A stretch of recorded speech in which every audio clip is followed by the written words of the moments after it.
Welcome back to the Rundown, episode 2, folks. Appreciate you listening along last week. This week, going to have a little bit more content, a little bit more specialized or focused on a single topic, as is going to be the plan going forward. You can see if you're watching on video, scene looks a little bit different, playing around with the lighting.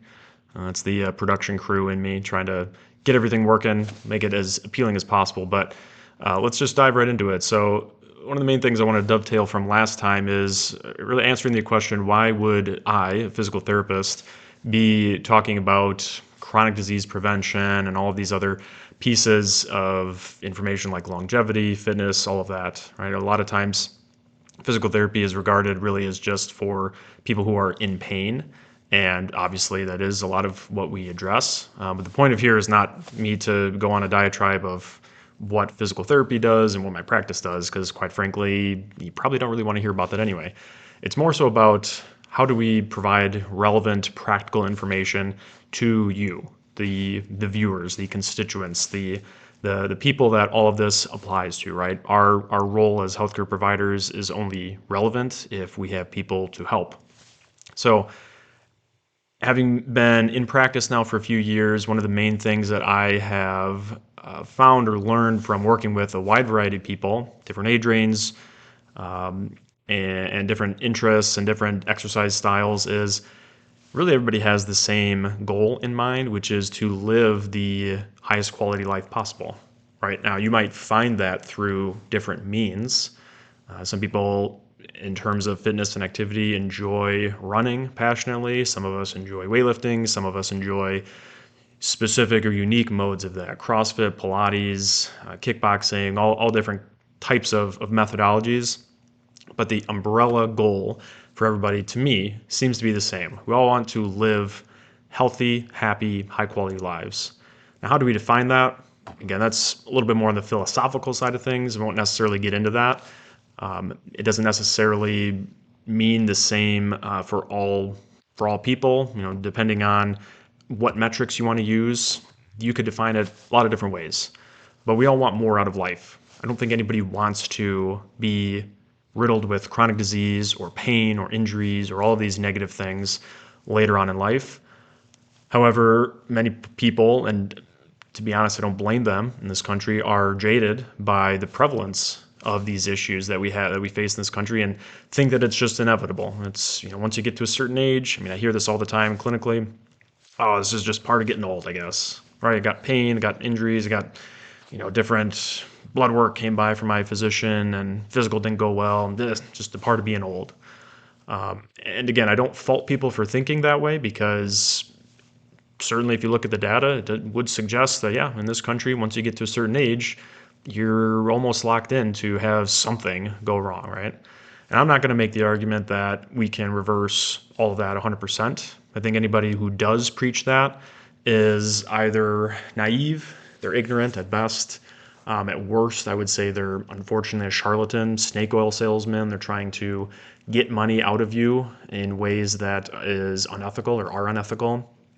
And nobody should be making the argument that we can prevent chronic disease entirely, or that we can obviously live forever. But if your options were to live the last 10 to 20 to 30 years of your life in sound mind, sound body, in control of your decisions, with personal agency, versus those last 10, 20, 30 years being not up to you, how you live, where you live, and being dependent on others, the system, creating, a burden to yourself, to your friends, your family, what have you.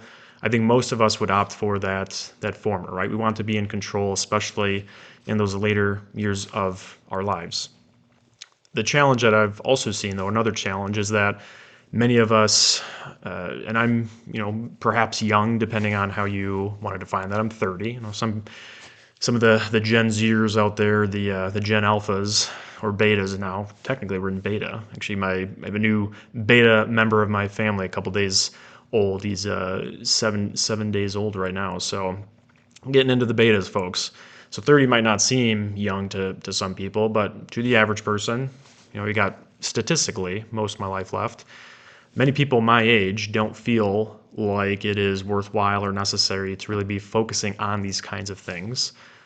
because perhaps they don't go to the doctor, they haven't had a physical in a long time, and they don't get sick, or they're don't feel necessarily ill or as if they have some disease present. And so it's easier to just kind of push it off to the side and not really invest their time, their resources, money, what have you, into this idea of being fit and healthy and optimizing your life, your quality of life long term, because it's not currently an issue. And my hope, my goal as a society, really as a country, is that we start to see how important it is to really establish these good habits and understand the impact of our decisions when we are younger in life, when we are prior to 40, let's say, and realize how much of an impact that can have on the second half of our life. And that's ultimately what we'll focus on here in future episodes. But let me just provide an analogy for where I think we're at as a society, where I view our culture, unfortunately, in this topic. And it's difficult to have this conversation, and maybe I shouldn't even be having this online, because things will get clipped and things will get taken out of context, and that's the nature of the internet. So if it happens, it happens. But it can be difficult, especially as a healthcare provider, to address this idea here, because I'm a big believer in accountability. I'm a big believer in personal agency. Oftentimes that can be taken out of context, though, to mean that, or to come across as if the provider, the doctor, therapist, what have you, is blaming the patient for their situation, whatever it is. So let me first be clear by saying that if the message from anybody, from myself or any other provider, comes across without compassion, without empathy, it's not going to be effective. If anything, it's going to be harmful. It's going to turn people away from hearing the good news that there are things that they can do to improve their quality of life. Because if you are coming across vindictively, as if the person is responsible 100% for everything that has happened to them, and everything bad in their health life, let's say, is a result of their decisions directly, it's going to be hard to build trust. Okay, so point number one, that is absolutely not what I would ever say to somebody, or the message that I would want to portray. At the same time, two things can be true, I believe. There are lots of things that are in our control that we can do to make sure that we live at the healthiest life possible, regardless of the things that happen to us, right? Things that are outside of our control. There's going to be two domains: things that we can control, things that we can't. The things that we can't control, obviously, we can't affect, per se. If you're born into a certain location, maybe you're born into a certain socioeconomic class, you're born into whatever, you have no effect over that. If natural disaster happens to your area, you can't change that necessarily. You don't have all the decisions in how your employer provides health insurance, what they affect, things like that. Okay, but on the day-to-day basis, what can we do? So here's the analogy that I think of. Our system, let's say, political system, healthcare system, whatever that means to you, is the Titanic. Now, spoiler alert, if you've not seen the movie, I don't know if there's a book, but if you've not seen the movie, the Titanic is a boat, or a ship, I think might be the more technical term, and it does not end well for the ship, okay, or most of the people on it. Let's say that system is the Titanic, right? And I would argue that we've already hit that iceberg. Some people may take a different approach and say, no, we haven't. We can, definitely course correct and reverse. And I'm definitely hopeful that we can, for sure. It's not to say we can't save as many people as possible, but to see all of the disease impact and the negatives, let's say, in our society when it comes to health and longevity, I think we've already made that impact. Now the question is, what do we do from there? Okay, so you have a couple choices. If you're on the boat, okay, if you're on the Titanic, that would be us as part of the system, the society. We could certainly stand there, cross our arms, and say, all right, I'm not the captain. I didn't steer the ship. Wasn't my impact, wasn't my crash, not my fault. It's somebody else's fault, so I'm not moving, okay? You can certainly take that approach. You can certainly take the approach of inaction, or throwing your hands up and saying, there's nothing I can do about it, and I don't have any responsibility for it. I would argue there's probably a better option, which would be to at least look for lifeboats, right? How can I get off? Right now, are we going to completely get off of the system in this case? No, of course the analogy breaks apart as all analogies do, but we made impact. There's going to be some semblance of being saved, of lifeboats, of other options that we can do to improve our situation, or at least improve the chance that we can get off alive, right? Again, going back to the point of not everything is in our control. You might not in life, you might not have that first class ticket where you are, on the best floor, closest to lifeboats, what have you. Maybe at the time of impact, you're more in the lower decks. It's harder for you to get up to the lifeboats. Sure, I totally acknowledge that.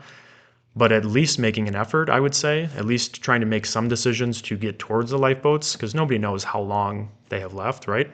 In terms of your lifespan, and even myself being a relatively healthy 30-year-old, I have no idea when my quote unquote proverbial Titanic is going to sink, right? I could pass away tomorrow. I have no idea. Try to live life the best that you can because you have no idea when it's going to end, unfortunately. But that's what makes it sweeter, right? That's what makes it more meaningful for us to try to get into a better position and try to move towards those lifeboats. So we have that second option. And that's really what my main hope for everybody is to recognize that there's plenty that we can do. Even if we might look around and we see all the disparity, we see, maybe political corruption, which there certainly is plenty of that. We see health insurance agencies operating the way that they do, and essentially, as far as I'm concerned, robbing the American public. We have plenty of other issues going on that are outside of our control, and it can be easy to feel jaded that there's no hope for us, and this is all we have to expect. But there are still plenty of other things that we can do, simple decisions that anybody can make to improve their quality of life and improve their health outcomes. One of the most common things that I find clinically comes up as far as not just a physical therapist working with people who are in pain, but also as a fitness expert or just somebody who's in this space of trying to help people be active, is that many people, especially in American culture, say that they don't have the time. They don't have the time to prioritize either exercises for rehab to get out of pain. They may not have time or perceive that they have time to get to the gym consistently or do workouts. And certainly we live in a culture that is very productivity based, right? It's all about the more you work, the more valuable you are, the more you can serve your community, serve your family, right? You're essentially just a conduit for labor is what it can feel like. I'm all for hard work. I mean, I work, plenty of hours, and many of you do too, and that's great that we have the privilege to be able to do that. However, I think it's important to also consider, again, the impact of prioritizing everything outside of our health and disregarding health, again, early on, as I said before, even if you are younger than 40, these decisions that you're making are really building habits and creating building blocks for the rest of your life. Now, what are you going to do as far as developing habits early on? Are you going to establish habits that are positive and carry through with you long term, or are you going to start off your career and your younger life in a direction that down the road creates some regret where you wish you would have made these small, simple decisions to make it easier for you to maximize your quality of life later on, right? So we have agency early on, and it's important for us to take hold of that and really make the most of it when it's possible. So time being, again, a major constraint for most people. Prepping for the episode here, looking at some recent statistics of, what are some of the major barriers that Americans face as far as limitations for being able to participate in exercise, and we'll get into some of the guidelines too that are recommended to us. But these numbers here are from the CDC currently, so most recent data that we have. 2024, about half, 47.2% of adults age 18 and older met the federal guidelines for aerobic physical activity, with men being more likely to meet the guidelines at 52% than women, which was 42%. Now, if we get into the guidelines, what are those? Because we should define that, right? The most current guidelines that we have from, again, government sources from HHS are 150 to 300 minutes per week of moderate intensity exercise, cardiovascular exercise, or 75 to 150 minutes per week of vigorous intensity. We'll get into definitions of moderate versus vigorous here. 2 days a week at least of strength training sessions. All right, now what I've just said right now, that is the recommendation as it's written currently, or as it's at least pushed heavily. Right? If you talk to experts, they'll be able to give you, of course, a little bit more in-depth reality into what that is or description of what that is, and obviously that's what we're doing here.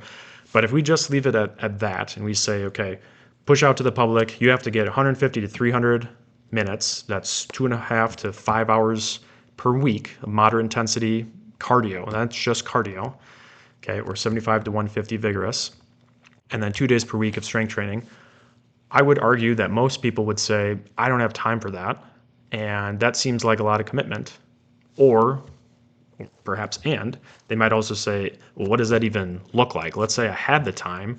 What does that even mean to me if I just say, go to the gym? Okay, I'm standing there and I've got treadmills, I've got ellipticals, I've got, other cardio equipment or strength training equipment, and I'm just told, okay, 2 days per week, this, 150, blah, blah, random numbers mean nothing to me, right? That kind of thing, I honestly don't blame people, again, for becoming jaded and becoming directed away from being active, because there really is no guidance there, and it's not clear to the average person how they can actually apply that to their lives. So let's go through a little bit of other research too, and this is in part why I think some of the guidelines should be adjusted. I think being a little bit more specific, but also giving some nuance to people is going to be important, because again, we live very busy, complex lives. We're not just research subjects that can just wake up, go to a structured exercise session constantly at the same time every day or every week, and then get out of the class or get out of that session and do the same thing the next day, right? We all have jobs, you have families, you have travel, you have leisure, you have other things that you have commitments to. We need to mold fitness and health into our lives. It needs to be part of it, but unless you're a professional athlete, a professional fitness athlete, it's not going to be your lives. It's going to be part of your lives, right? So how do we really integrate all that together? Well, here is a graph that I find interesting to share, also from the HHS. If you're watching on video, you can see it adjacent to me, but I'll explain it for those who are listening just to the audio. So we'll explain the chart here. On the y-axis, we have hazard ratio of mortality. Hazard ratio just means essentially the likelihood of experiencing the hazard. So mortality in this case being death. All right, what is the likelihood that we'll experience death compared to if we don't participate in exercise? In this case, we're talking about exercise.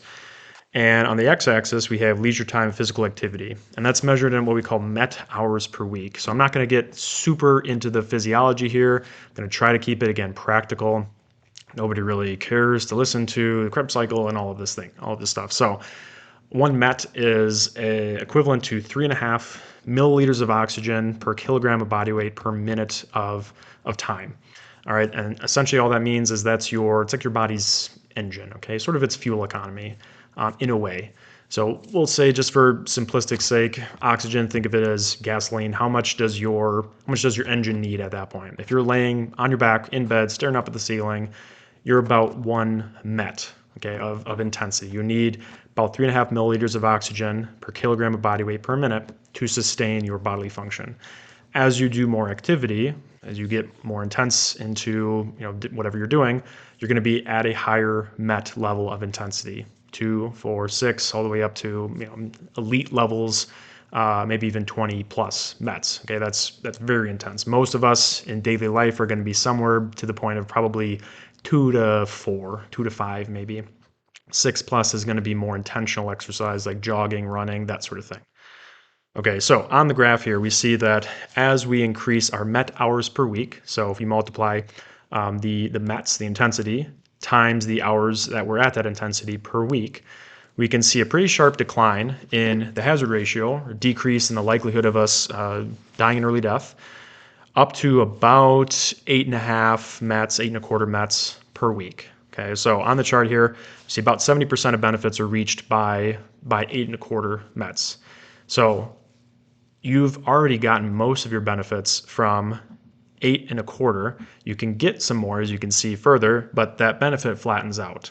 And I think that's important to highlight because many of us can become disheartened if we think, well, I know the recommendation is up to 300 hours or 300 minutes, excuse me, of activity per week, but I can only do maybe 150, 200. That's okay. As you can see, that's way better than nothing, right? Even just from 0 to about 2 METs per week, you can see a drastic increase in the improvement on your health, right? If you go from absolutely nothing to like the bare minimum, in this case, that would be 2 METs about would be like a nice leisurely walk. Okay, so if you walk leisurely for an hour a week total, okay, compared to doing nothing, you are drastically improving your risk of early mortality. Now, if you continue to go further and do a little bit more, then you can, of course, keep getting more benefits, but it's not to say that more is always better. Eventually, you're going to get to a point where the benefit on your mortality, on your just health and fitness and longevity is going to cap out. If you're talking about performance, if you are a triathlete, an endurance runner, if you are a fitness athlete, or if you just are competitive in general, and you just want to be the best that you can be, more power to you. Continue to go to the gym more, push more intensity. But if we're talking about chronic disease prevention and mortality prevention or early mortality prevention, that part's not necessarily needed. Okay, so we don't have to invest our whole week into the gym just to make sure that we can live a little bit more healthily. Okay, so that's again based on the guidelines that we have. Right, those are some of the benefits that we see from different amounts of exercise. But the other thing I think that comes up, and I get this question a lot too clinically, is, well, I do, X kind of exercise, whatever it is, Pilates, CrossFit, I run, whatever. Okay, so how much of that should I do, or what would be the best way to kind of sparse that out throughout the week? And what matters most? What kind of numbers do I hit? Where should my heart rate be at? All these different things. The beauty of exercise and being active is that there's really as much art to it as there is science, right? It's very malleable. Again, I think people can become disheartened because we put ourselves in a box to think that, oh, this is the way that my fitness and exercise has to look because of whatever reason, whether it's that's how my high school coaches told me it had to be, or that's what my parents did growing up, and that's what I've been taught to do, or I'm in my professional life and that's what my coworkers do, and that's my understanding of what I have to do fitness-wise. But it's really much more malleable than that, right? So this article here, again, for the viewers on video, you'll be able to see the graphs. If not, I'll again kind of explain, and I'll try to include the links to these studies as well in the article or in the description here, the videos. You guys can look it up later. But article here is published last year in Nature Communications by Biswas et al. Essentially what they did was they looked at about 75,000 roughly participants, and they used observational data to equate the efficacy of reducing mortality risk or chronic disease prevention of different intensities of exercise compared to vigorous exercise. So it essentially said, well, what is the currency, right? If let's say exercise is like money, okay, let's say vigorous exercise would be a dollar, okay? How many, what unit would moderate exercise be? Would moderate exercise be a quarter? Would it be a nickel? That sort of thing. And then same for light. So we're seeing like what is the equivalent unit of efficacy to decrease the risk of us developing chronic disease or an early death. So first one here we have here is the equivalence of moderate intensity against 1 minute, light intensity against 1 minute vigorous intensity. And what's fascinating here is it breaks it down. The authors broke it down depending on what specific mortality we're looking at. So all-cause mortality just means everything essentially bundled together.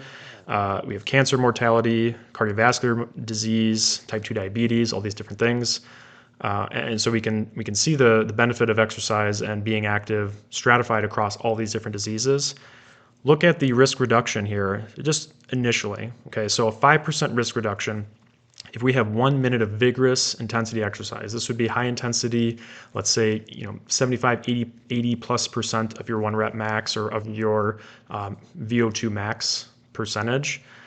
1 minute of that compared to something on the lower intensity scale, leisurely walking, your ability to reduce your risk by 5% of these chronic disease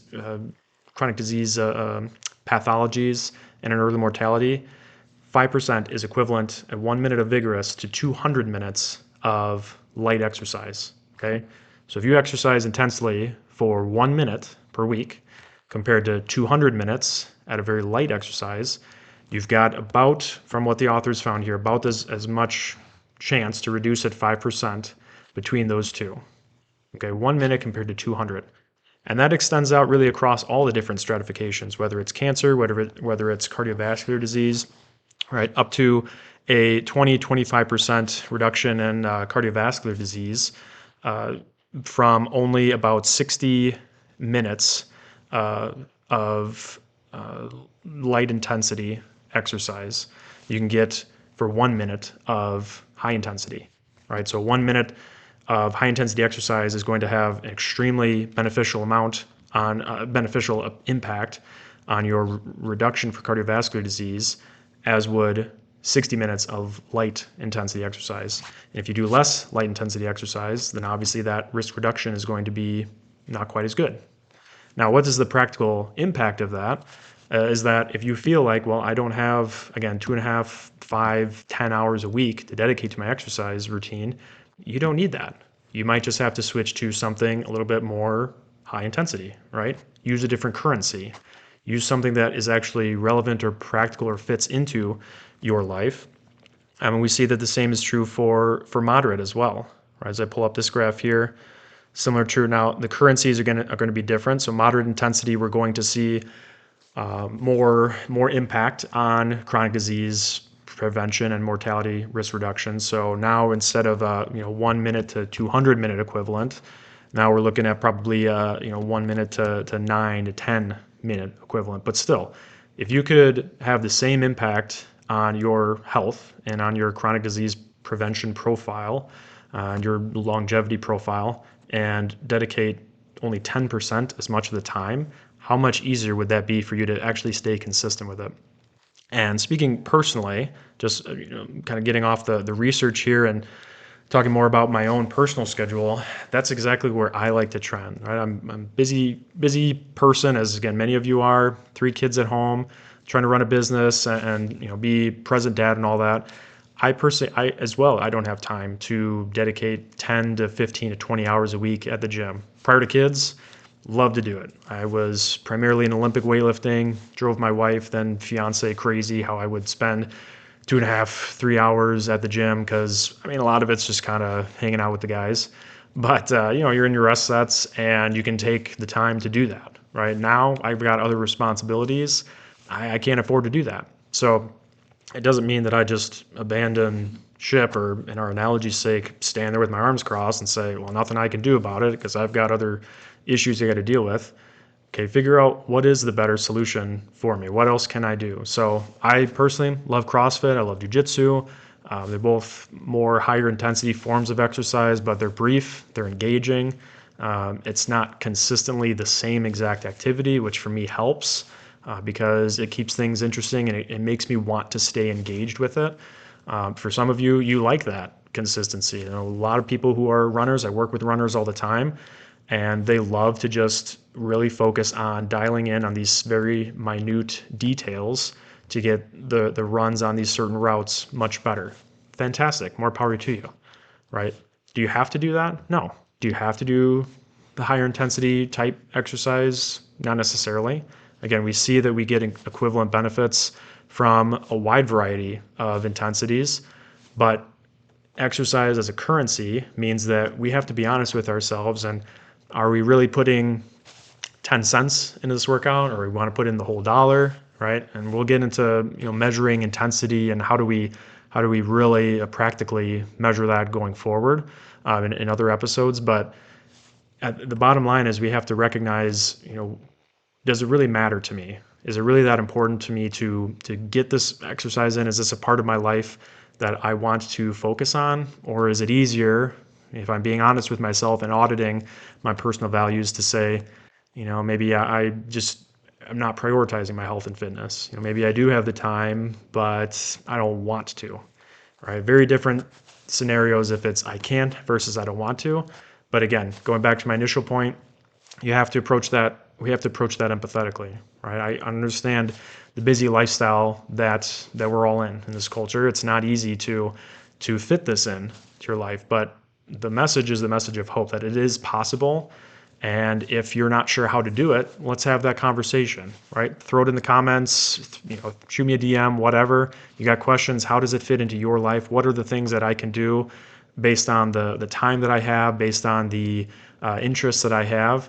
That's the beauty of it, right? It's not just the science, it's the art. How do we make it work for you? So hopefully, again, you all have taken away the main message here is that yes, there are things that are outside of our control as far as maximizing our health and fitness, but there's a lot of options that we can do, that we have at our disposal to make sure that we fit a consistent active schedule into our lives.